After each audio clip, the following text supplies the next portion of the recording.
முதல்ல துரைய லாக்அப்ல இருந்து தப்பிக்க விடணும் சார். அவன் ஸ்டேஷனை விட்டு கிளம்புன அடுத்த நிமிஷம் அவன் பின்னாடி யார் இருக்காங்களோ அவங்கள போய் மீட் பண்ண ட்ரை பண்ணுவான் அவன்.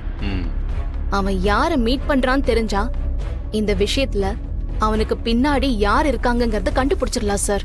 ஓகே, நீங்க சொல்றது சரிதான். ஆனா துரை சாதாரணமான ஆளா இருக்கிற மாதிரி எனக்கு தெரியல.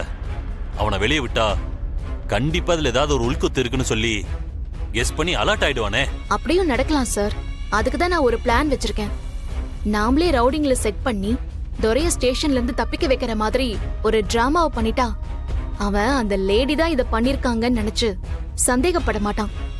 ரொம்ப கேஷுவலா அவங்கள போய் மீட் பண்றதுக்காக போவான். அந்த டைம்ல நாம அவனை கையும் களவுமா புடிச்சு அரெஸ்ட் பண்ணிடலாம். மிஞ்சு மிஞ்சு போனா அவன் வெளியே இருக்க போறது 3 இல்ல 4 மணி நேரம் தான் சார். உங்களுக்கு இதுல எந்த ப்ராப்ளமும் இருக்காது. இன்றே டவுன்லோட் செய்து உங்கள் ஃபேவரட் ஷோக்களை என்ஜாய் பண்ணுங்க.